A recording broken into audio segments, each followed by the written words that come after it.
Salam sehat kepada seluruh mahasiswa. Bagaimana kabar kalian? Semoga para mahasiswa dalam keadaan sehat selalu.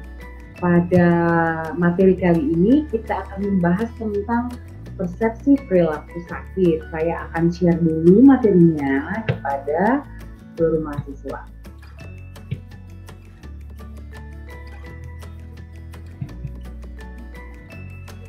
Oke.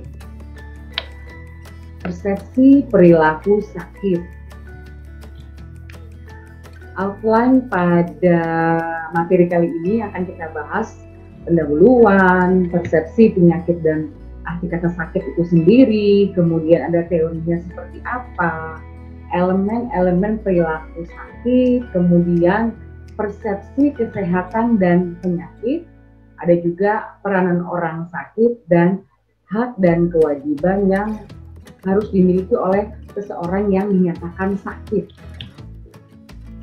Pendahuluannya, ada yang namanya sensasi. Sensasi itu berasal dari kata sense, yang artinya alat penginderaan yang menghubungkan organisme, dalam hal ini adalah manusia, dengan lingkungan sekitarnya. Kemudian ada juga yang namanya persepsi, dua kata yang berbeda. Persepsi berarti pengalaman tentang objek, peristiwa, atau hubungan-hubungan yang diperoleh dengan menyimpulkan informasi dan menafsirkannya.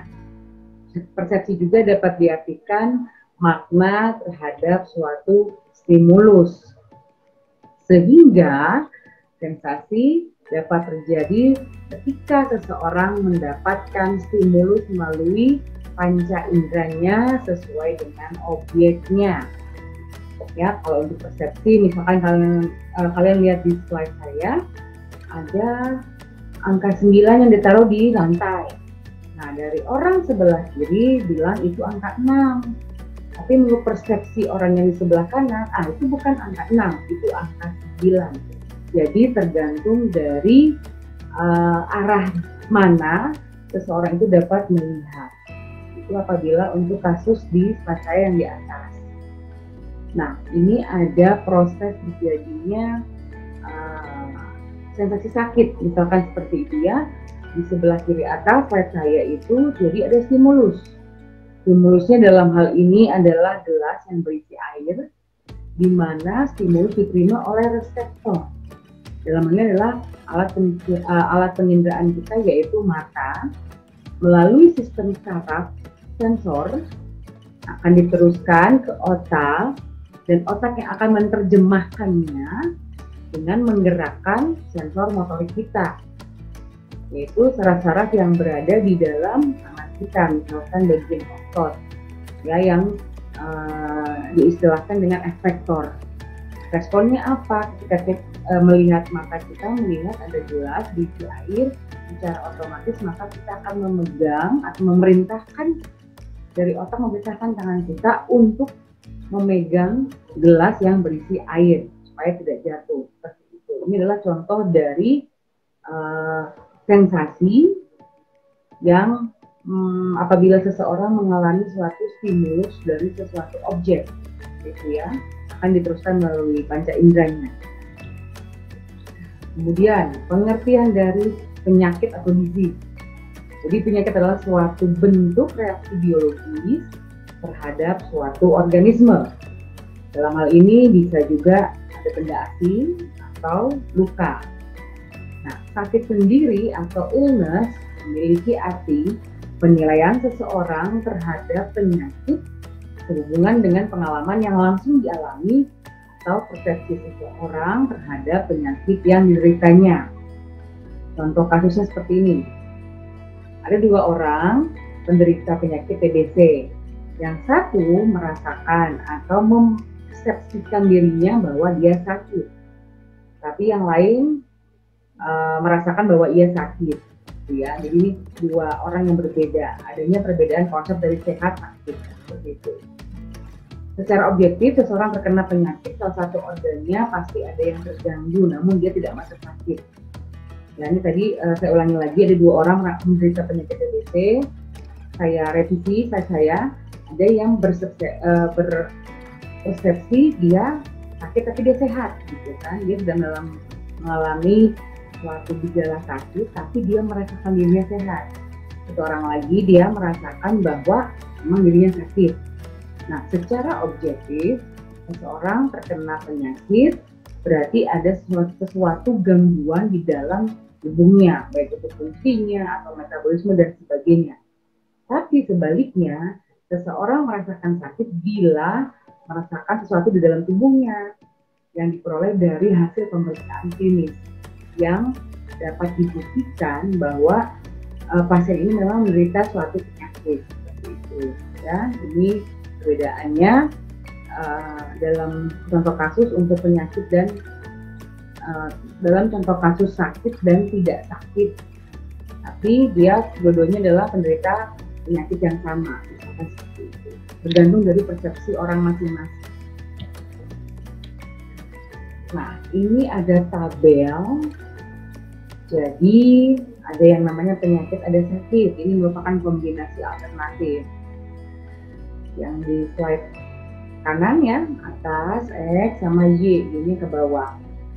Yang di X ke kanan itu ada yang namanya penyakit atau disease. Dibagi menjadi dua, tidak hadir not present atau hadir present. Dan grafik Y-nya yang ke bawah ada yang namanya sakit atau illness, ada yang dirasakan sakitnya atau not present, ada juga yang dirasakan atau receive. Jadi misalkan begini, saya sakitnya tidak dirasakan, tapi penyakitnya juga tidak ada. Nah, itu nanti ada istilahnya? Ada arti dari setiap angka-angka yang ada di sini. Nanti kita akan ke slide berikutnya untuk penjelasannya. Jadi apabila dia sakitnya tidak hadir, not present, dan tidak dirasakan, dia simbolnya nomor 1. Kemudian ketika penyakitnya hadir tapi tidak dirasakan, dia berarti nanti nomor 2 artinya. Nanti kalau dia sakit tidak dirasakan, sakit dirasakan tapi tidak hadir, not present, nomor 3 dan seterusnya hingga nomor 4. Maksudnya apa? Untuk yang area pertama, kita cek dulu ya. Jadi apabila dia sakitnya tidak dirasakan dan juga penyakitnya tidak hadir atau not present, artinya apa? Saya bacakan. Seseorang tidak menderita penyakit dan juga tidak merasa sakit. Dia no disease and no illness. Artinya apa? Sehat. Untuk area kedua di kanan atas, penyakitnya hadir, tapi untuk sakitnya dia tidak merasakan. Ya. Jadi artinya apa? Artinya adalah seseorang mendapat serangan penyakit secara klinis, tetapi orang itu sendiri tidak merasa sakit, atau mungkin tidak dirasakannya sebagai suatu sakit. Nah, konsep sehat masyarakat seperti ini dapat diartikan bahwa sehat adalah orang yang dapat bekerja atau menjalankan suatu pekerjaannya sehari-hari, dan keluar konsep sakit di mana dirasakan oleh seseorang yang sudah tidak dapat bangkit dari tempat tidurnya dan melakukan aktivitas sehari-hari. Gitu ya. Jadi ini adalah konsep sehat masyarakat.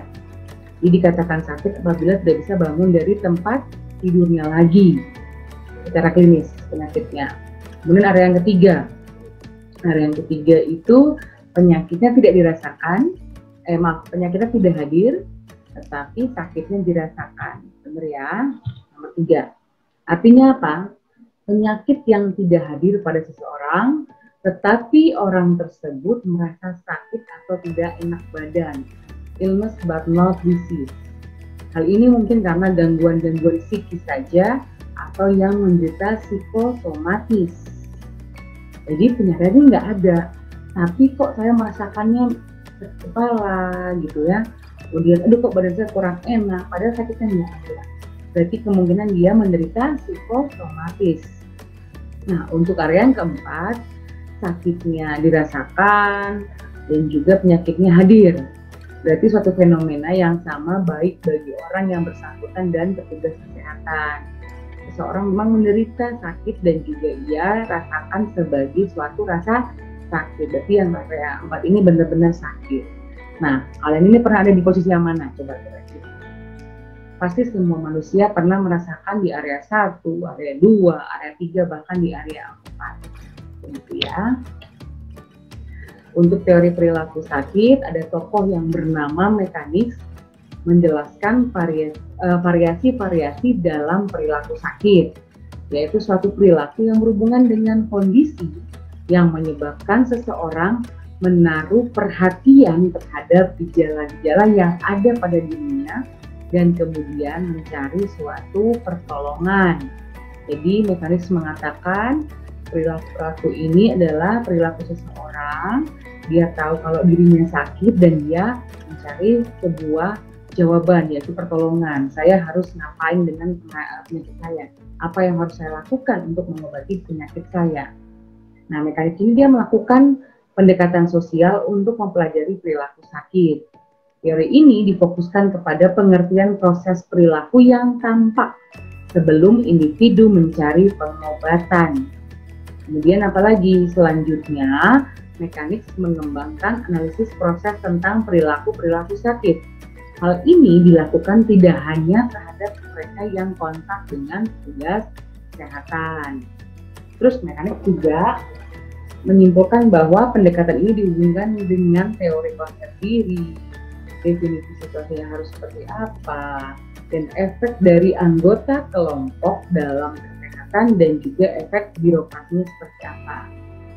Faktor yang mempengaruhi pada teori Mechanics ini ada dua, yaitu yang pertama persepsi atau definisi oleh individu pada suatu situasi, dan yang kedua adalah kemampuan individu dalam melawan sakit. Ini khusus untuk kasus-kasus yang berat, ya. Ini teori perilaku sakit. Kemudian faktor atau variabel yang menyebabkan seseorang bereaksi terhadap penyakit atau sakit. Yang pertama, gejala atau tanda dapat dikenali atau dirasakan menonjol dari gejala atau tanda-tanda yang menyimpang atau lain dari biasanya. Jadi yang pertama adalah gejala yang tampak seperti apa maupun yang dirasakan seperti apa. Yang kedua, banyaknya gejala-gejala yang serius. Seriusnya mendekati ke bahaya, seperti itu ya. Variabel yang ketiga, banyaknya gejala-gejala ini menyebabkan khususnya hubungan keluarga, pekerjaan, aktivitas sosial yang lainnya. Kemudian yang keempat, variabel yang menyebabkan seseorang bereaksi terhadap sakit, frekuensi dari gejala dan tanda-tanda yang tampak, persistensinya dan frekuensi timbulnya. Jadi frekuensi yang secara terus-menerus. Yang terakhir, yang nomor 5, ada variabel nilai ambang dari mereka yang terkena suatu penyakit. Kemudian yang keenam, variabelnya ada informasi, pengetahuan dan asumsi budaya serta pengertian-pengertian dari yang menilai terhadap suatu sakit. Variabel yang ketujuh, kebutuhan dasar atau basic need yang menyebabkan perilaku tersebut terjadi. Yang kedelapan, kebutuhan yang bersaing dengan respon sakit. Yang ke-9, adanya perbedaan interpretasi, maka ini interpretasi yang mungkin terhadap gejala yang dikenalkan. Yang terakhir, tersedianya sumber daya, kedekatan fisik, biayanya seperti apa, dan juga biaya dalam bidang sosial ekonomi dan jarak sosial. Ini variabel-variabel yang menyebabkan seseorang bereaksi terhadap suatu sakit. Penjelasannya, variabel 1 dan 1, 2, 6 ya, yang sebenarnya dulu ya. Variabel ini sesuai dengan persepsi dan menonjolnya gejala yang akan lebih ditentukan oleh orientasi medis dan warisan sosial budaya dari suatu individu. Individunya sudah mengenal dan sudah diajari dalam melawan suatu penyakit dan gejala-gejala yang timbul dari suatu penyakit tersebut. Begitu ya. Jadi variabel 1, 2, 6 yang tadi gejala, kemudian yang dianggap serius, dan yang terakhir informasi dan pengetahuan sesuai dengan budaya. Misalkan begini, saya tinggal di satu daerah di Pulau Papua sebelum orang tahu bahwa kina itu mujarab dalam mengobati malaria zaman dulu ya, bukan zaman sekarang. Mungkin orang-orang Papua rutin memakan daun-daun pepaya secara empiris, ya, karena dari budayanya. Oh, setelah saya makan daun pepaya, kok saya lebih jarang terkena sakit malaria ternyata. Nah, itu salah satu contoh untuk variabel di nomor 1, 2, dan 6. Jadi tergantung dari persepsi, adanya pengetahuan, baik itu dari warisan budaya dan sebagainya. Nah, kalau untuk variabel 3, 4, 5, dia berhubungan dengan hilang dan menetapnya gejala. Ya, 3, 4, 5, banyak gejala yang menyimpan hubungan keluarga, frekuensi dari gejala dan tanda-tanda yang tampak, kemudian nilai ambang dari mereka yang tenang. Contohnya itu seperti misalkan penyakit yang menyebabkan hubungan kita dengan keluarga menjadi retak. Jadi contohnya mungkin ini, ada pasien ketika dia diperiksa ternyata pasien tersebut menderita HIV/AIDS. Dan kita ketahui HIV/AIDS ini adalah menular dan masih banyak persepsi masyarakat di luar. Ketika kita dekat dengan orang HIV, maka kita akan ketularan. Ya. Nah, biasanya mereka akan lebih menjauhi pasien HIV dan mengucilkannya, baik untuk keluarga maupun teman-temannya. Karena kurangnya juga pemahaman oleh sebagian besar masyarakat bahwa menularnya suatu penyakit HIV tidak disebabkan oleh jarak kita yang berdekatan, misalkan, atau kita bersentuhan pun itu juga bukan termasuk dari penularan penyakit HIV/AIDS seperti itu ya. Ini untuk variabel 3, 4, dan 5. Untuk variabel 7, 8, 9 berhubungan dengan kebutuhan mengatasi dan alternatif untuk menginterpretasikan gejala-gejala yang hilang. Kemudian variabel yang ke-10, pengaruh faktor sosial psikologis dalam merespon sakit atau penyakit. Nah, mekanik ini membahas dua tingkat analisis yang dipengaruhi oleh dua variabel tadi. 10 variabel yang di atas tadi yang sudah saya jelaskan sebelumnya. Yang pertama, ternyata ada dua tingkatan analisis. Yang pertama, batasan dari orang lain. Jadi, biasanya kita mereferensikan kepada proses di mana orang lain selain si sakit mengenal gejala sakit dari individu dan mengatakan bahwa orang tersebut sakit dan perlu perawatan. Jadi misalnya, saya sakitnya flu. Nah, dari gejala-gejala saya, tanpa kita sadari, biasanya teman-teman kita akan mengatakan seperti ini. Oh, Bu Ellen kalau tanda-tandanya seperti ini, mungkin Bu Ellen sedang sakit flu batuk, karena pasien tidak mendukung. Jadi adanya respon atau adanya pengetahuan dari orang lain yang membantu untuk mereferensikan bahwa ternyata kita memiliki gejala-gejala seperti itu, berarti sakitnya adalah ini. Itu ya. Yang kedua, batasan sendiri.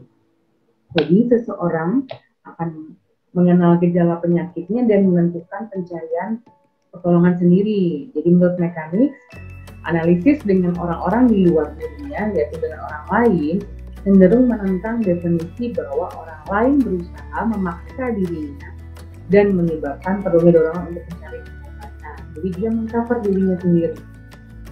Aduh, kayaknya saya nggak percaya nih sama orang lain. Masa sih cuma sakit gini aja dibilang sakit diare atau sakitnya atau TBC, terus sering batuk, kemudian yang berkelanjutan sampai susah bernapas, terus orang persepsinya, wah ini kayaknya kamu sudah TBC nih. Padahal dia belum dibuktikan secara medis seperti itu misalkan.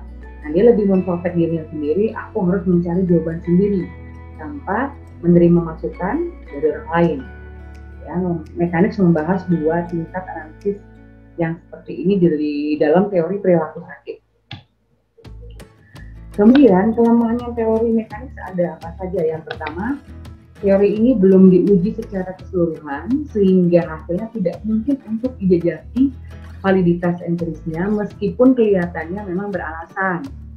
Yang kedua, tentang nature dan sifat atau sifat dari ketergantungan antara 10 variabel tadi belum secara spesifik dikelompokkan oleh mekanik.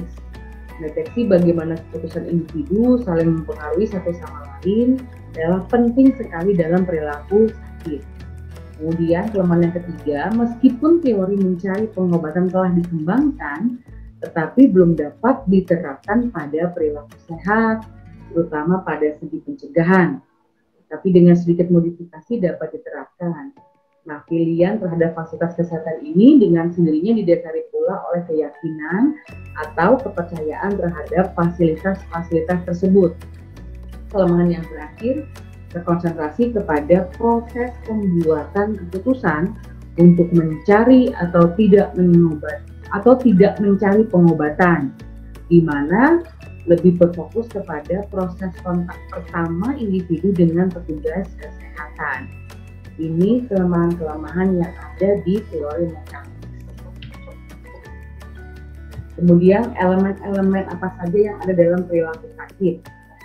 Ada 4 elemen, yaitu CSSV, yang bilangnya ya. C, S2V.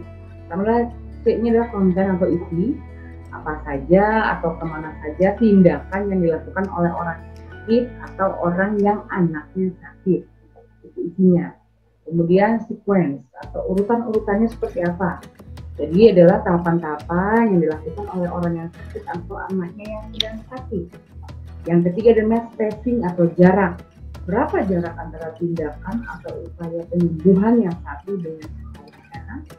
Dan elemen yang terakhir adalah elemen variabilitas atau variability, yaitu variasi atau jenis-jenis upaya serta tindakan-tindakan apa yang dilakukan dalam mencegah suatu penyembuhan. Ini elemen-elemen penting yang ada dalam suatu perilaku sakit. 5 tahap membuat keputusan apa saja. Yang pertama harus ada tahap pengaman atau pengenalan gejala, the symptom experience. Yang kedua, tahap asumsi peranan sakit, the assumption of the sick role. Yang ketiga ada tahap kontak dengan pelayanan kesehatan, the medical care contact. Kemudian yang keempat ada tahap ketergantungan pasien, the dependent patient stage. Kemudian yang kelima ada tahap pemulihan atau rehabilitasi, the recovery of rehabilitation. Ya, rehabilitasi. Jadi pertama ya di tahap pengaman atau pengenalan gejala. Biasanya kalau kita yang sakit, kita tahu kita sedang sakit dari gejala-gejala yang timbul. Setelah kita tahu gejalanya, kita akan berasumsi, oh sepertinya saya sakit dengan gejala-gejala seperti ini. Kemudian biasanya kita akan kontak ke pelayan kesehatan, baik itu apotik misalkan, soal medikasi, ya melakukan pengobatan sendiri atau tidak kita konsul ke dokter misalkan dari tenaga kesehatan yang lain. Setelah itu adanya tahap ketergantungan pasien dalam meminum suatu obat misalkan untuk untuk mengobati penyakitnya. Dan yang terakhir adalah tahap pemulihan supaya penyakitnya tidak timbul lagi atau kambuh lagi. Apa yang harus saya lakukan? Misalkan makan yang teratur, istirahat yang cukup, banyak minum suplemen, berolahraga dan lain sebagainya. Ini ya 5 tahapan pembuat keputusan. Nah, persepsi kesehatan dan penyakit. Dan juga program namanya Hudel. Dia mengatakan apa yang dirasakan sehat bagi seseorang bisa saja tidak merasakan sehat bagi orang yang lain. Karenanya ada perbedaan suatu persepsi. Jadi ada 2 hal yang timbul dari usaha untuk menjelaskan penyakit dan kesehatan ini. Yang pertama, kita lihat dulu dari arti kata penyakit ya. Penyakit adalah hadirnya ketidaksempurnaan baik sisi mental maupun sosial pada seseorang. Ada juga definisi kesehatan dilihat dari sudut mental dan sosial lebih khas, spesifik maksudnya, daripada bila dilihat dari sudut biologis yang semata-mata. Nah, hal yang timbul dari usaha untuk menjelaskan kesehatan dan penyakit, berbicara kesehatan ada 2 hal yang berbeda, yakni kesehatan normal dengan kesehatan sempurna, di mana kesehatan dikatakan sempurna bila dia sehat secara mental dan juga sosial. Jadi kalau kalian yang kira-kira mentalnya belum sehat, berarti tidak bisa dikatakan sedang sehat. berarti kalian sedang sakit, begitu ya. Jadi dikatakan kesehatan sempurna bila kedua aspek tadi dikatakan sempurna, yaitu secara mental dan secara sosial. Ini persepsi kesehatan dan penyakit menurut Tudor. Ada juga hubungan antar status kesehatan dilihat dari segala individu dengan status kesehatan dilihat dari sudut penilaian. Ya, sama kayak tadi ya, ada X, ada Y, atau ada Y. Jadi dari sudut penilaian, dikatakan sehat, individunya juga sehat, berarti dia normal atau normal health. Ya, terus ada juga sudut saya nih, individu saya mengatakan saya sakit, tapi penilai lihatnya kamu sehat aja, kamu nggak sakit, tapi saya bilang sakit. Nah, berarti kemungkinan saya pura-pura sakit, ya, supaya mungkin tidak mau mengikuti mata kuliah saya. Jika nanti offline misalkan, ya misalkan, ketika saya di kelas, kalian, aduh, saya kayaknya sakit perut, atau saya kayaknya pusing, tapi dari teman-teman kamu bilang, ya kok baik-baik aja, Bu, masa baru tiba-tiba sakit pada saat mata kuliah saya, misalkan seperti itu. Berarti itu namanya pura-pura sakit atau hipokondria. Itu namanya ya, hipokondria. Nah, terus misalkan gini, dari sudut saya, individu, saya merasakan sehat, tapi penilai bilang sakit. Kemungkinan juga itu dapat dikatakan saya nggak mau dibilang sakit gitu loh. Jadi saya mengingkari sakit atau denial of illness. Tapi penilai bilang, kamu udah pucat, kamu udah udah tidak fokus dalam mengikuti mata kuliah saya. Berarti kamu ini sakit, tapi kamu merasakan enggak, saya ini sehat gitu loh. Berarti kamu atau saya sedang mengingkari rasa sakit itu, ya. Kemudian kalau saya mengatakan sakit, penilai juga bilang sakit, berarti saya memang dalam keadaan sakit yang buruk atau ill health. Ya, ini adalah hubungan antara status kesehatan dilihat dari segi individu dengan status kesehatan dilihat dari sudut penilaian seseorang. Peranan orang sakit apa saja? Berbicara tentang peranan, maka ada dua hal yang saling berkaitan, yakni hak, rights, dan kewajiban atau obligation. Demikian juga peranan orang sakit akan menyangkut masalah hak dan kewajiban orang sakit tersebut sebagai suatu anggota masyarakat. Kita akan lihat, ternyata tidak hanya manusia yang memiliki hak dan kewajiban, ya, orang sakit juga punya hak dan kewajiban. Haknya orang sakit yang pertama, bebas dari segala tanggung jawab sosial yang normal. Kewajibannya apa? Wajibnya adalah untuk sembuh secara total dari penyakitnya. Kemudian haknya orang sakit, hak untuk mengklaim atau menuntut bantuan atau perawatan pada orang lain. Jadi kan memiliki hak untuk menuntut orang lain, dalam hal ini adalah tenaga kesehatan, untuk dapat menyembuhkan penyakit Anda, gitu ya. Kewajibannya apa kita? Berarti kita harus mencari penyembuhan sendiri atau medikasi atau meminta bantuan orang lain, dalam hal ini adalah tenaga kesehatan seperti tenaga medis. Yang ketiga, hak orang sakit. Pemerintah di dalam hal ini juga sebagai penyelenggara pelayanan sosial berkewajiban untuk memberikan hak-hak penyembuhan dan perawatan kepada anggotanya yang sedang sakit.